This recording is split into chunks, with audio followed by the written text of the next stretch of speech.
Yes, quarterbacks are crushing it right now. They're going to keep crushing it. But what Saquon did was different. What Saquon is different.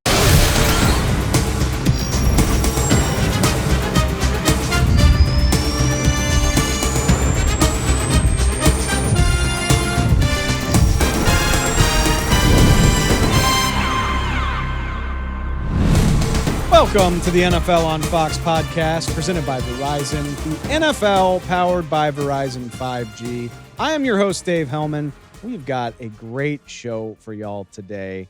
NFL honors still roughly a week away, but we're going to take our best shot at projecting the major NFL award winners with what we're calling our NFL on Fox awards. We got an assist from y'all, the listeners, the viewers, to help us select the major award winners across the NFL, the big one, MVP, Offensive Defensive Player of the Year, the rookie awards, all that good stuff. Some really fun conversations ahead. Got some assists from a couple of our Fox Sports writers.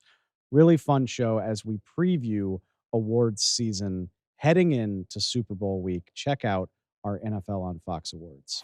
Let's start things off with a relatively easy one. You know, all good award shows start with a minor award that matters, but it's not the big one that sort of gets you rolling. That's going to be Offensive Rookie of the Year for us. And it's a good list of candidates, but a pretty straightforward answer, in my opinion. Let's show them, though. We've got Washington Commanders quarterback Jaden Daniels, Broncos quarterback Bo Nix, Las Vegas Raiders tight end Brock Bowers, Jacksonville Jaguars Brian Thomas Jr.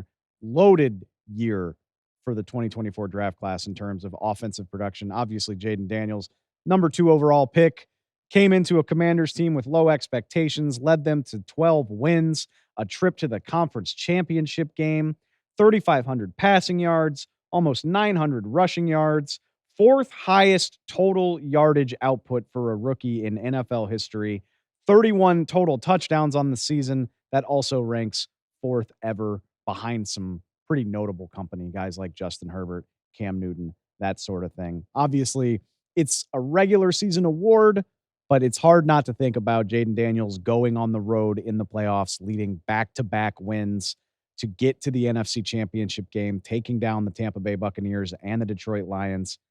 Averaged 319 total yards per game with 6 touchdowns to just 1 turnover in the playoffs. First rookie quarterback to reach the NFC title game without a top 3 defense backing him up. So yes, regular season award, but feels like the postseason really kind of confirms what we thought, which is that he's the easy favorite to win this award. But there are other deserving guys. Let's start the other quarterback. I feel bad for Bo Nix. 99% of seasons, he is a runaway winner of this award, which is extra fitting for a guy who was the 6th quarterback drafted, number 12 overall. It was a pick that a lot of people doubted. Some people even outright made fun of Sean Payton and the Broncos. And Bo Nix responded with a 10-7 record, breaking the Broncos' playoff drought. First trip to the postseason since 2015. 29 passing touchdowns is the 2nd most in league history by a rookie. He trails only Justin Herbert, who had 31 back in 2020. 34 total touchdowns is the 3rd most in league history. Truly impressive stuff. It sucks for him that it happened at the same time as Jaden Daniels, because even though the output is similar and in some cases even better, not quite the same caliber of attention on Bo Nix, I would say, because of Jaden's status as the number 2 overall pick. And again, the story of Washington going from the dregs of the NFL world to what they became, I think that's working against Bo Nix. The 2 pass catchers, Brock Bowers, already established himself as one of the best tight ends in the league. His 1,194 receiving yards is the most ever by a rookie tight end. 112 catches, most ever by a rookie, period. Amazing season for Brock Bowers. Brian Thomas Jr., the 4th rookie receiver in the Super Bowl era to post 1,100 receiving yards and 10 touchdowns in his rookie year. The only other guys that have done it, Odell Beckham Jr., Jamar Chase, Randy Moss. Not only is that amazing company to keep, but LSU just knows how to pump out receivers. What can you say? Of course, I had to throw that in there. Keep in mind, too, BTJ played almost half of his rookie season without Trevor Lawrence. So doing that with backup quarterback play, extra impressive. Those are your candidates. It's a great field. It feels really obvious who wins, though. Let's see if I'm right about that. Can you show me the winner? It is, in fact, Jaden Daniels with a whopping 87% of the votes. Like I said, it's not necessarily fair to Bo Nix that such a great season merited such little consideration, but we're going to look back on this year with Jaden Daniels being one of the true focal points of this season. And much like CJ Stroud was last year, how Jaden Daniels follows that up and what we expect from the Commanders is going to be a dominant talking point of 2025. So it's well deserved, although it was a very deserving field all the way around. Let's find out who Jaden's defensive counterpart is as we reveal our winner of the NFL on Fox Defensive Rookie of the Year for the season. 4 great candidates. They're only representing 2 NFL teams. 2 teams in particular did a phenomenal job of drafting defense, and that's the Philadelphia Eagles and the LA Rams. You have 2 defensive linemen in LA. That would be first-round pick edge rusher Jared Verse, second-round pick defensive tackle Braden Fisk. College teammates at FSU become draft class rookie teammates for the Rams, and now they're being considered for postseason awards together. That's a cool story. Just as cool is the secondary revamp in Philadelphia as first-round pick cornerback Quinyon Mitchell and second-round pick DB Cooper DeJean also had phenomenal years. Let's start in LA. Let's take a look at Jared Verse. 66 tackles, 4.5 sacks, 11 tackles for loss, 18 quarterback hits. Goodness gracious. 4th in the entire NFL in total pressures, according to Pro Football Focus. This is your favorite to win the award, and it's not a surprise why. And I want to, apart from just counting stats, I think it's worth pointing out Jared Verse did the crucial thing for a defender, which is to deliver in big moments. You got to have trademark plays that you made typically to win these types of awards. Jared Verse, 1.5 sacks against the Minnesota Vikings in that big Thursday night football game that everyone was watching. Also forced a goal line incompletion of Derek Carr in the 4th quarter, late in that game against the New Orleans Saints, single-handedly preserved a regular season win for the Rams in that game. And of course, if we're extending this to the playoffs, confirmed that he's your favorite. Scoop and score touchdown against the Vikings in that Monday night wildcard game and 2 sacks against the Eagles in the divisional round. I think he's your favorite. I feel good about that. Ironically, though, Braden Fisk might have had the better statistical season, an equally good case for this award. 51 pressures, which is 11th most among interior defensive linemen. 51 pressures as a rookie defensive tackle. It's absolutely crazy. 8.5 sacks, which is 6th among interior defensive linemen. 10 quarterback hits, 2 fumble recoveries. And I think it's important to note, this is one of the guys tasked with replacing arguably the best defender ever. We're not comparing anybody to Aaron Donald, but to step into a position played by a true GOAT caliber player and do it so well, I think it's an incredible story. Equally good case as Jared Verse. Let's look at the Eagles side of this.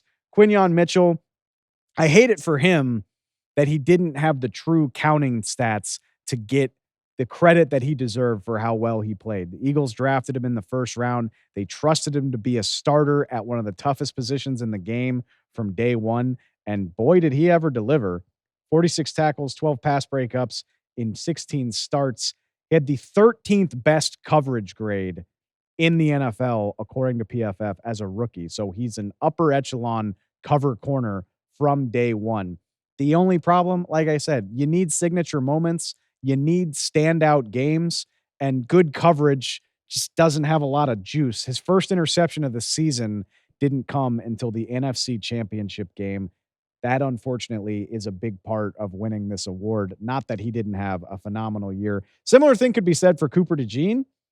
Eagles didn't plug him into the lineup until after their bye week. He didn't become a regular starter until week 6 of the season. Still finished with 51 tackles, 6 pass breakups, 3 fumble recoveries. I do have to say he sure as hell had a signature moment. I'm going to remember him dump trucking Derrick Henry for the rest of my life. It was one of the coolest plays of the season, that gritty Philadelphia win against Baltimore. He buried the biggest, most physical running back in the game. I don't know if that's good enough to win Defensive Rookie of the Year, especially when you missed 5 weeks worth of stats. But does anybody in Philadelphia care? Quinyon Mitchell and Cooper DeJean are a big part of propelling the Eagles to the Super Bowl, which at the end of the day is way more important than any awards that get handed out. But with that, let us reveal our Defensive Rookie of the Year winner for the year. And I don't think this is a surprise. It is Jared Verse. 39% of the votes suggest that it was a lot more competitive than people might have expected. But you got the counting stats, you got the sacks, you got the havoc plays, you got the big time moments in big time parts of games. Jared Verse, one of the best rookie defenders in this entire draft class. It's crazy to think that he fell all the way to number 19 in that draft, but I bet you the LA Rams are A-okay with that. Up next, let's go to one of the most hotly contested awards of the season. That would be NFL Coach of the Year. I remember we talked about this 2/3 of the way through the season, and it felt like half the coaches in the NFL had a compelling case to win this award. So we've whittled it down a little bit, but even still, I think this is a very, like I said, hotly contested group. This is a category that could go any number of ways. And to help me talk through it all, we got our friend Greg Allman of FoxSports.com joining me from the Senior Bowl. A pure dedication on your part, Greg. We appreciate it, man. Happy to be here. The grind truly never stops. Hey, I mean, look, like the new coaches that have been hired in the NFL are already hitting the ground running, and you're there to cover it all in Mobile. But before we worry about like the draft season and what the prospects are doing, let's wrap this Coach of the Year conversation up. So let's throw it to the nominees. Like I said, I think it's a great group. We got, of course, Dan Campbell of the Detroit Lions. We got Kevin O'Connell sticking in the NFC North of the Minnesota Vikings. Big Red, Andy Reid, the Kansas City Chiefs, back in the Super Bowl once again. And Dan Quinn of the Washington Commanders. That's not even everybody. You could make a compelling case for so many other guys like Sean Payton, like Sean McVay, like Matt LaFleur. Am I forgetting? Jim Harbaugh. Thank you, Greg. I know the season didn't end so hot, but Mike Tomlin was part of that conversation at one point as well. Yeah, there's any number of ways you can go with this, Greg, I guess. And I've been saying this throughout the show. I think it's important to remember, technically, in the spirit of these awards, they are voted on before the playoffs begin. So it's very tempting to let what's happened in January color your opinion of this stuff. So I'm going to ask you, trying your best to ignore what we've seen in January, at least for right now, who would you have picked in late December, first week of January? I can tell you who I did pick. I'm a voter. I'm on this panel. Let's go. That's the expertise you get on the show. Let's go, Greg. So you have to pick 5. You have to pick 1, 2, 3, 4, 5. And it's like 10 points, 5 points, 3 points, 2 point, 1 point. So it's serious. Again, I'll start by saying it's a regular season award. These were due the Wednesday after the regular season ended. So if you were choosing between, let's say, Kevin O'Connell and Dan Quinn, that decision is a much different decision than it is right now. Washington had 2 great wins in the playoffs. Minnesota had an early exit. But based on the regular season, I gave this to Kevin O'Connell. I thought they had a great year. Thought they exceeded expectations. Had a bunch of newcomers that came into big roles and helped them to a great regular season. It just didn't show up in January. My 5, just so you know, my ballot, I had O'Connell, Dan Campbell, Dan Quinn, Jim Harbaugh, Andy Reid. I love that ballot, and I think it strikes a perfect balance of what I want to talk about. We'll come back to KOC, and we'll definitely talk about Dan Quinn. But I love that the 4 candidates we settled on perfectly encapsulate the 2 different types of coaches that win this award. One, Kevin O'Connell and Dan Quinn, is the coach that exceeded expectations, took a team that nobody thought much of and won much more than anybody anticipated that they would. And the other one is the guy that sustained a program of excellence. Obviously, Andy Reid speaks for himself. This is the Chiefs' 5th Super Bowl trip in the last 6 years.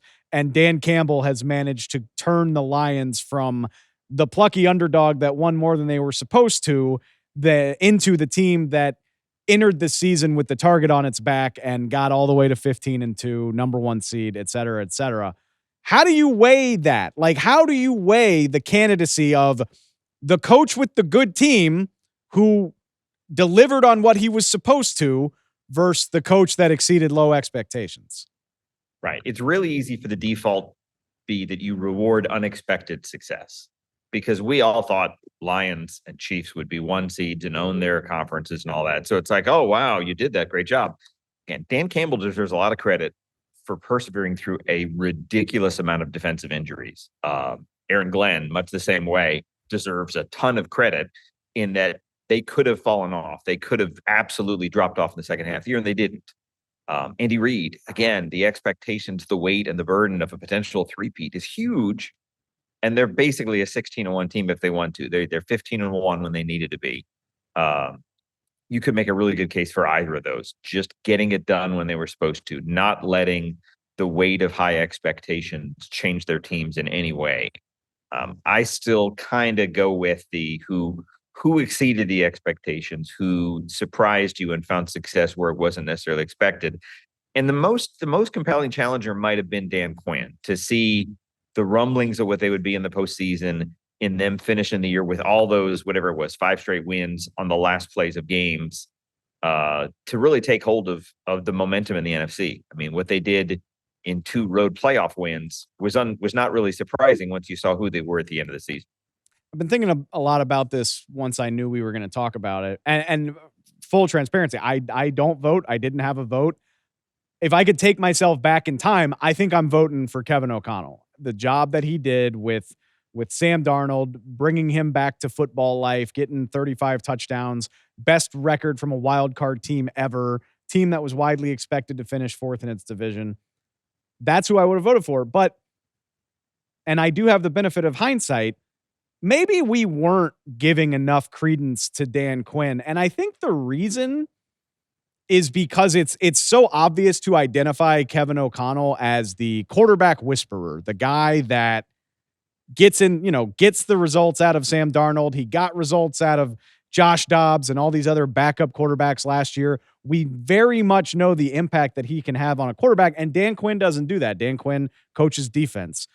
But when you look at it in totality, Dan Quinn, first of all, got his OC hire right. He hired Cliff Kingsbury, who has done a remarkable job with Jaden Daniels. And even then, when you look at the full composite of who the Commanders are, Washington's top, like all of Washington's key pieces this year are guys that were brought in under the watch of Dan Quinn, whether that's the other pieces on offense that helped Jaden Daniels, or the way that he reconfigured the defense with his old buddy Bobby Wagner. He brought in Frankie Louvu.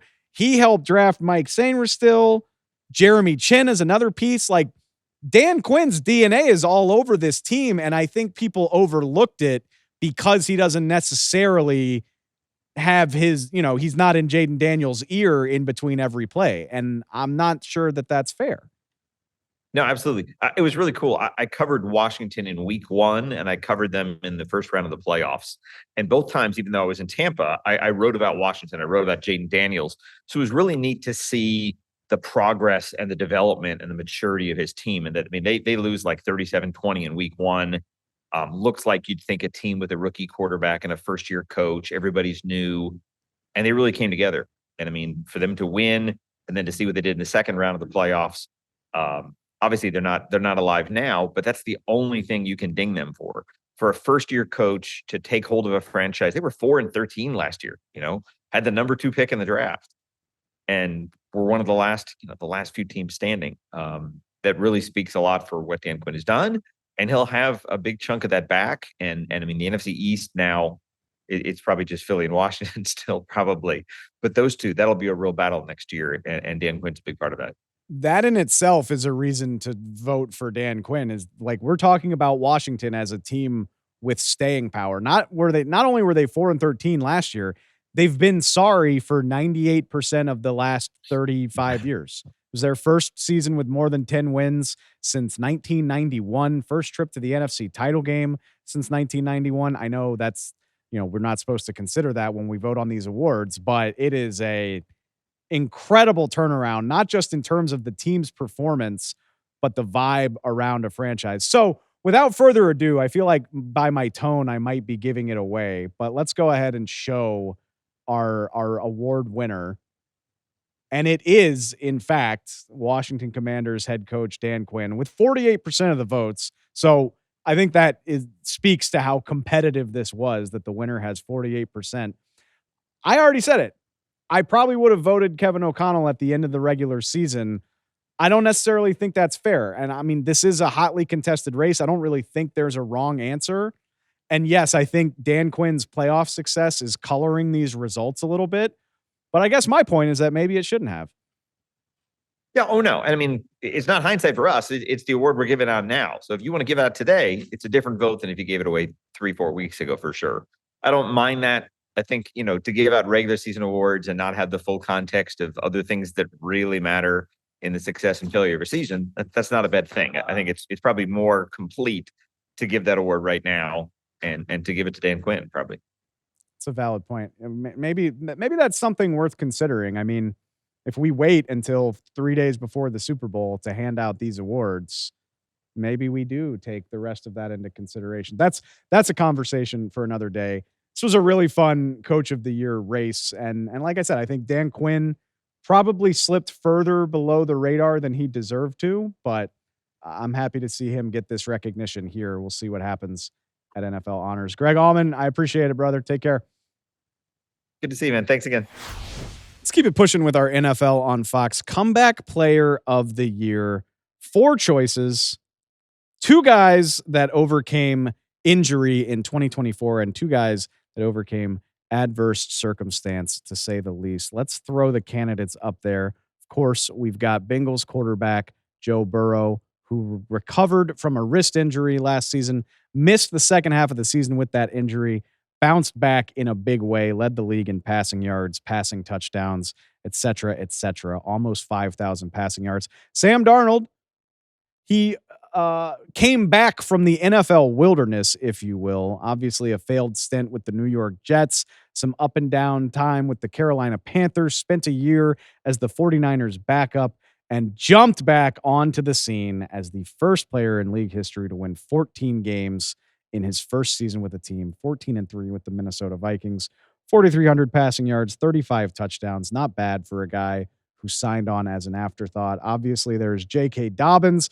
whose unfortunately entire career has really been defined by injury. He only played 9 games in his last 3 seasons due to injuries, but signed with the Chargers and responded by playing his most football and his best football since he was a rookie all the way back in 2020, 905 rushing yards and 9 touchdowns.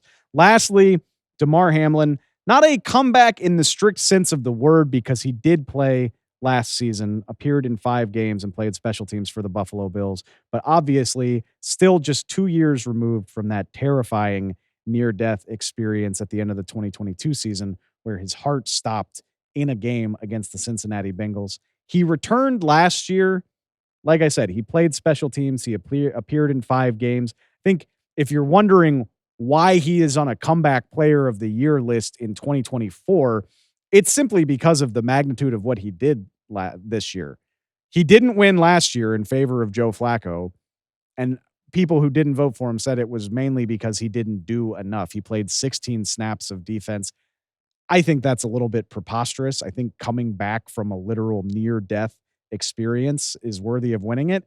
And he's worthy of consideration this year because of the role that he played in Buffalo. You cannot roll your eyes at what Damar Hamlin did in 2024. He landed a starting role in Buffalo's secondary, made 89 tackles, 2 interceptions, was a regular starter for a Bills team that finished as the number 2 seed in the AFC. Doing all of that, reliably playing good football for a playoff team less than 2 years after that incident, I think it is worthy of consideration. But let's see what you, the fans, you, the listeners, had to say. And it is Sam Darnold who wins Comeback Player of the Year, 57% of the votes. And to you, I would simply wag my finger and say, somebody did not read the memo that came out after this award was presented last year, because the Associated Press clarified over the summer, hey, it's cool and all that Joe Flacco won Comeback Player of the Year. That's not the spirit of the award. The spirit of the award is coming back from injury, from adverse circumstance, fighting your way back. Sam Darnold simply came back from being written off by a lot of people, which is admittedly a cool story. And I'm thrilled for the guy. And I'm sure his pocketbook is going to be a lot fatter by March. I don't think it's in keeping with the spirit of the award to give it to Sam Darnold 1 year after giving it to Joe Flacco. I personally would vote for Damar Hamlin because I think it's absolutely incredible that after what happened to him, he rebounded by being good enough to stay on the Bills roster. And when that wasn't enough, he improved and became a regular starter in the NFL a year and a half after his heart stopped during a game. I think that's incredible. If you disagree with me, then I would say Joe Burrow is a very worthy winner himself. He missed 10 games in 2023. There were a lot of questions about how he would rebound from an injury to his wrist. It's an important body part for a quarterback. And he led the league in passing yards and passing touchdowns. I would have gone with one of those two. But Sam Darnold, your NFL on Fox Awards Comeback Player of the Year. Up next, let's look at something we're calling our Viral Player of the Year. Guy that's most reliable for internet gold over the course of the season. Let's take a look. Let's take a look at our array of candidates for this award. The Viral Player of the Year. Yes. I can't say I'm surprised to see your candidates. Jameis Winston, Jameis Winston, Jameis Winston, and Jameis Winston, which honestly feels very fitting given all of the goods Jameis Winston has given us over the years, dating back to eat a W up to this year when he talked about eating snow after the Browns beat the Steelers. Or how about my favorite, the both of the pregame speeches, the one where he said, it's not about the action. Wait, it is about the action. Or the one where he talked about, hey, tap into the days when you would go to Cece's after a big game. That's who you want to play like. Maybe I just love Cece's Pizza. But yes, Jameis Winston always can be trusted to deliver when the cameras are on. And maybe that's why he's going to be helping us out during Super Bowl week. Jameis Winston, a very big part of our NFL on Fox coverage as we lead up to Super Bowl 59 next week. Cannot wait to see what our Viral Player of the Year has in store. All right, we're getting into the big boy awards now. And let's start with Defensive Player of the Year in a season that really felt like the hardest DPOY race to call that I can remember in the time that I've covered the NFL. A lot of great performances, but no one guy that really jumped off the page, which leads to a lot of good conversations about who should win this. Let's take a look at our candidates. Couple familiar names, couple new ones. We've got, Old Faithful, Steelers edge, TJ Watt. Obviously, you knew he was going to be here, as well as Bengals edge rusher Trey Hendrickson, both having great seasons. Two DBs, Patrick Surtain II of the Denver Broncos, and Lions safety Kirby Joseph. And I think you can make a compelling case for all of these guys. I'll start with TJ Watt just because, again, old reliable, a guy that's won this award before, a guy we're used to talking about in consideration here. 61 tackles, 11.5 sacks, 6 forced fumbles. 6 forced fumbles is the key stat for me because I think if you're going by pure counting stats and pure domination, I'm not sure TJ Watt has the resume this year. 11.5 sacks, ranks near the bottom of the top 10 in sacks this year. 53 pressures on the year, ranks in the 30s. If you trust PFF, his win rate is pretty far down there among dominant edge rushers. You don't have that statistical undeniability that you would expect from a TJ Watt, but you do have the flash plays, and that's where the 6 forced fumbles come into play. You go back and watch the season opener against Atlanta, the win against the New York Giants, one of the wins against, the win against Cincinnati. They split that series. Their win against the Cincinnati Bengals. You can count on TJ Watt getting pressures, sacks, forced fumbles, fumble recoveries in those games that helped turn in to Steeler wins. So if you're voting for TJ Watt, I think that's what it is that this is a guy who has a knack for showing up in big moments and making plays that turn the game on its head. On the same line, Trey Hendrickson does have the more impressive statistical resume this year. Led the league in sacks, 17 and a half, 46 tackles, 36 quarterback hits. I'm glad to see, even if he doesn't win this award, I'm glad to see Trey Hendrickson named first team All-Pro for the first time in his career. He had 17 and a half sacks last year, and it felt like nobody cared. So at least this year got him the recognition that he desperately deserves. My only question here is whether the Cincinnati Bengals were good enough to merit someone winning this type of award. And I get it. It's a team game. It's not Trey Hendrickson's fault that the Bengals missed the playoffs this year any more than it's Joe Burrow's fault or Jamar Chase's fault. But how much does it matter that Hendrickson was this dominant if the end result was the Bengals finishing 26th in scoring defense, 25th in total defense, and out of the playoffs? I don't know. I don't mean to knock the guy. I'm a big admirer of his relentlessness. I think I thought he was super underrated. I don't think that's the case anymore. But I do wonder if the Bengals' lack of overall success is a hindrance here. Patrick Surtain II should need no introduction. Highest graded cover corner in the NFL this year, according to PFF. He allowed 317 yards on 37 catches this season. Average that out, you're talking about roughly 2 catches for 20 yards every time he suited up for Denver. 11 pass breakups and 4 picks on just 52 targets this season. So he got his hands on a third of the passes that went his way, and he had as many pick sixes, 1, as touchdowns allowed, also 1. I think he's the best cornerback in the league right now, a very worthy winner. Kirby Joseph, second highest graded safety in the league and the best safety in coverage among safeties in the NFL this year, according to PFF. Led the league with 9 picks. That's the most interceptions by a safety in 15 years, and it's the most interceptions by a Detroit Lion since 1981. I don't know if Kirby has the name recognition to win an award like this, which isn't fair, but it's just reality.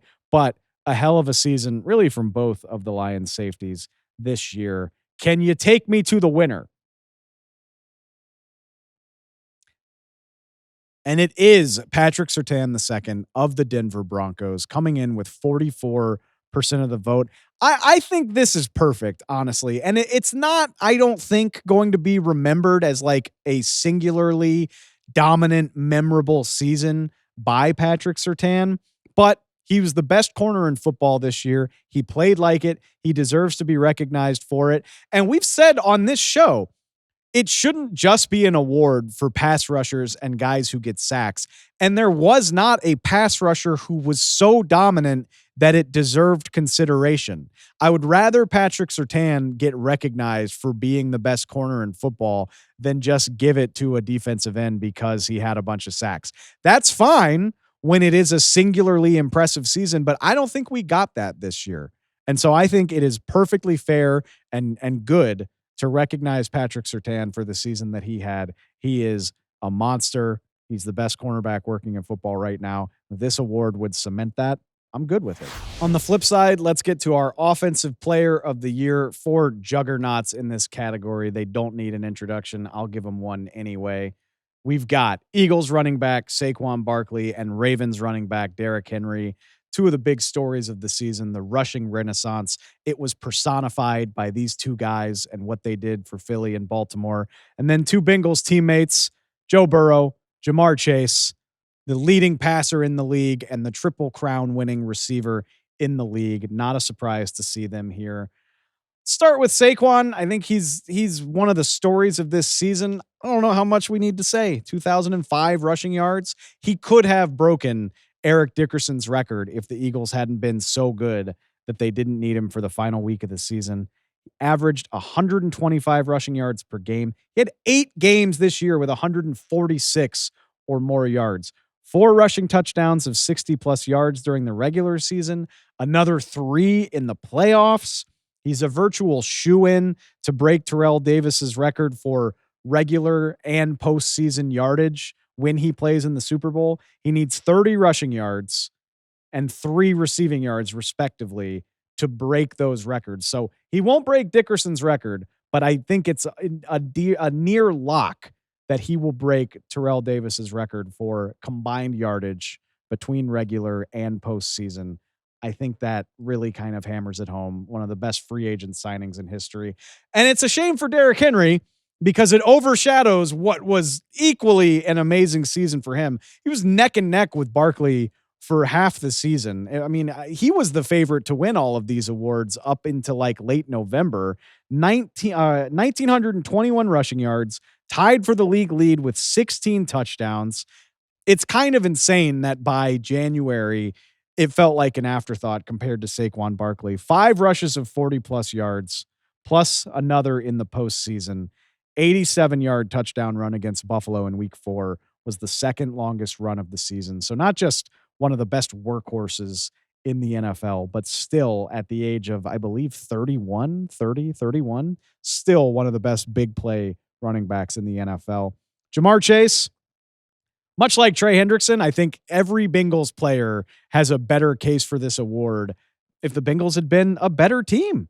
If they had won a few more of those shootouts, they might have cleaned up in the postseason awards. Chase won the Triple Crown, 127 catches, 1,708 yards, 17 touchdowns, all led the NFL. He's just the 5th receiver to win the Triple Crown since the merger.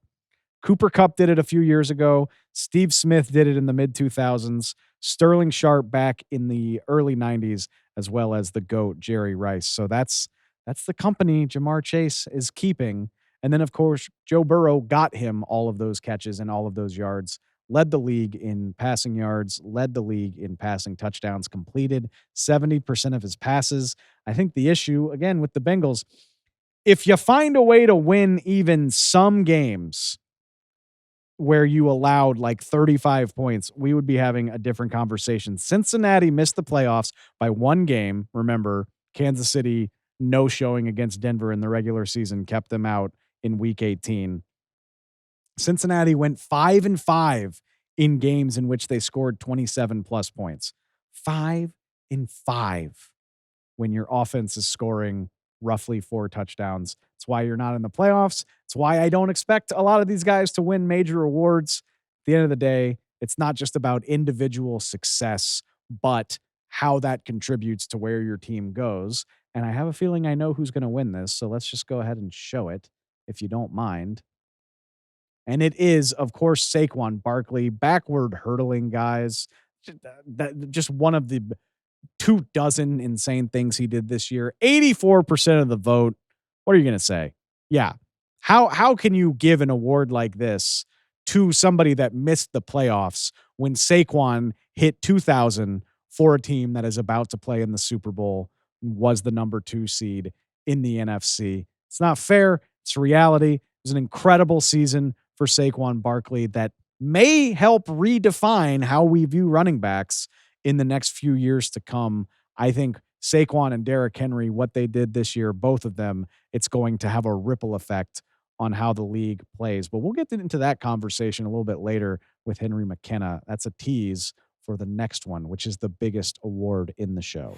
Obviously, we were going to save the big one for last. NFL MVP, most valuable player for the 2024 season. It's the big one. It's the one that generates the most debate. It's the one we save for the end of the show. Also, very fittingly, we managed to bring in the guy. I don't think we did this on purpose, but the vast majority of our conversations about NFL MVP this season happened with our friend Henry McKenna of FoxSports.com. So it only felt right that he joined me to reveal our NFL MVP. Henry, how we doing, man? I'm good. Yeah, glad to be here. Let's get a little conclusion on this multi-chapter discussion. without giving anything away, I may or may not have peeped at the fan results. So I've got an idea of what's coming, and I think it's going to add a fun layer to our conversation here. So let's get into it. Obviously, we have 4 candidates to choose from here. None of them should be terribly surprising. It's the 2 quarterbacks we've all talked about, we've all argued about. Think we're all very confident that Josh Allen of the Buffalo Bills and Lamar Jackson are going to factor heavily into this. Saquon Barkley of the Philadelphia Eagles, one of the best running back seasons we've seen in recent memory. And Jared Goff, who was the face of the Lions, who were, in my opinion, I know how it went in the playoffs, but in my opinion, the team of the regular season this year. It's very unsurprising to see him here. So, Henry, let's walk through this, man. And okay, with all due respect to Jared Goff, I think we can leave him behind as we progress this conversation. He had a wonderful season. I know it didn't end well in the playoffs. It's not a knock on him, but when you're talking about NFL MVP, felt like there was enough going on that Lions team, and there was enough not done by Jared Goff that I think we're comfortable saying it was a really cool story, not going to be NFL MVP. So let's take it to the rest of this. And I guess let's start here. I'm curious for your thoughts on this, and I think you and I probably agree. When the actual award is announced at NFL Honors on Thursday, it'll probably be either Lamar Jackson or Josh Allen. But what about the candidacy of Saquon Barkley? How seriously should we take it? Have we not given it enough airspace considering how incredible he's been? And obviously, we know now that the Philadelphia Eagles will be in the Super Bowl. Have we given this enough credence as a possibility or something that should happen? Yeah, I like the question because I don't think it's a possibility, but I do think it's a thing that should have been under greater consideration. In the current NFL climate, quarterbacks win most valuable player. That's just how it is. And a lot of the advanced statistics and the analytics are going to show us that quarterbacks are most valuable. And they're going to back up the MVP case and resume for a quarterback. But for Saquon Barkley, he is sort of this fascinating microcosm of something that might be like a sign of what's to come for this league. And I don't think that necessarily we're going to see Saquon Barkley is running all over the place. I don't think that that's the case. But what I think we might see is an increased value of running backs, an increased importance of running backs. And Saquon is, like, if you look at his passing or his receiving statistics, nothing out of the ordinary. I think it's like 200 yards. It's all that he did on the ground, 2,000 yards on the ground. That's what makes him valuable. And I think you look at what Jalen Hurts did. I wrote a story earlier this week about how Hurts focuses only really on winning, and that's why his statistics were underwhelming this year. But which is true. Like, you can see within the game plan that they devalued Hurts and increased value in Saquon. But I also think, like, he didn't necessarily have it in the same way that Hurts, that is, have it in the same way that we've seen in years past. In the opening 4 weeks, they really wanted to count on him. He turned over the ball 7 times in 4 weeks. They went 2-2. The Eagles needed Saquon Barkley to be the centerpiece of the offense in a way that there is literally no other offense in the NFL that focuses on a running back like this. Not Derrick Henry, because Lamar Jackson is there. This is literally an offense built around a running back. We don't see that in the NFL anymore. That's my case for Saquon as MVP, is that he's one of one, and the Eagles' offense is unique. And yes, quarterbacks are crushing it right now. They're going to keep crushing it. But what Saquon did was different. What Saquon is different. That's the MVP case for him. I think you make a really great point about where this league might be going. And I've been thinking about this a lot. How could you not? You look at the teams that played on championship weekend and the teams that have been good recently. it's nice to have an X-Man playing quarterback. Josh Allen and Lamar Jackson are X-Men, super mutant quarterbacks. Patrick Mahomes obviously is. I don't want to put too much on his plate too early, but Jaden Daniels showed signs of being that type of guy with his escape ability, his running ability, all that good stuff. If you don't have that player, if you don't have that guy at quarterback, maybe the answer is Saquon Barkley, or look around at other successful teams. I mean, I think Derrick Henry supercharged the Ravens offense. Jahmyr Gibbs showed how valuable his playmaking ability is for the Lions. I wonder if that is the next best thing. If you cannot find that super freak quarterback, it feels like you need to get a guy with Saquon Barkley's dynamic playmaking ability onto your offense. And the way defenses are playing in the NFL these days, it makes a lot of sense if teams are going to pivot and try to find those guys, whether it's in the draft or in free agency.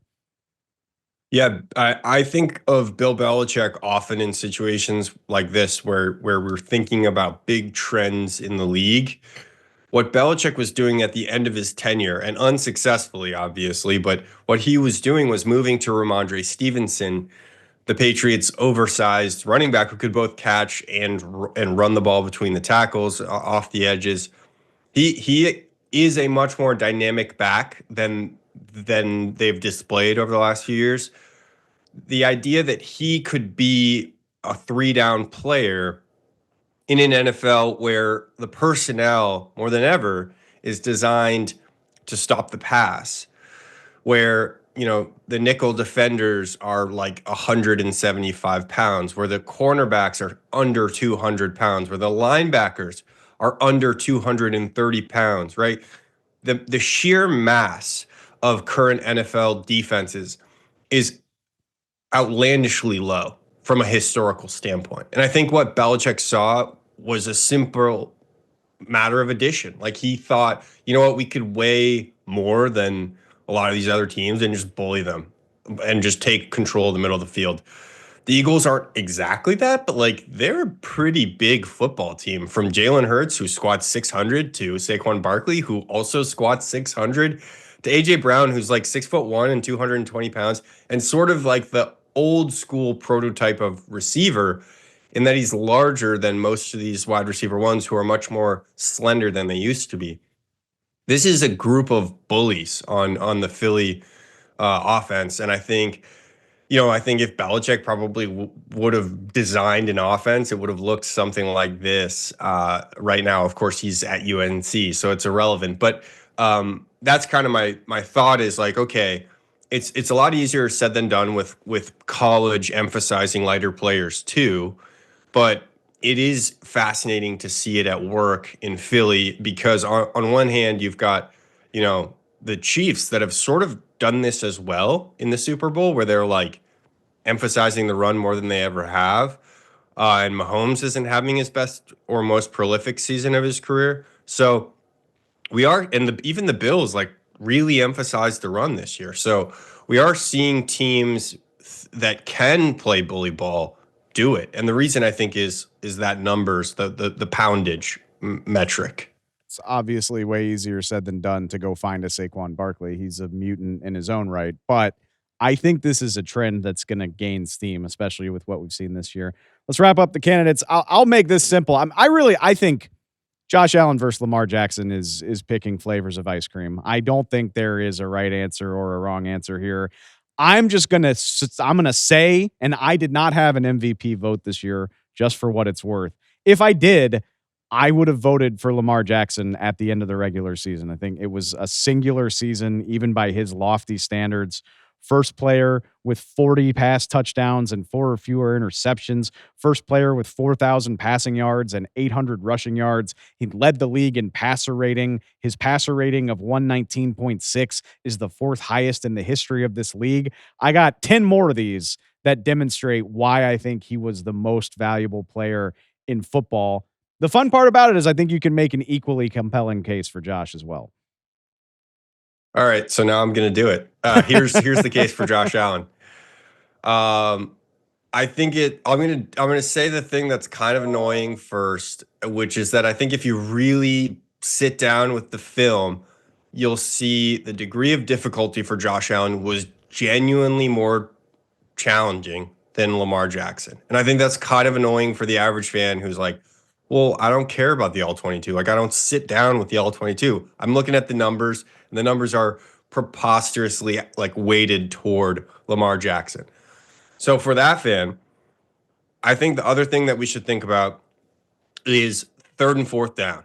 Because look, the most valuable player in the NFL is inevitably going to be a quarterback.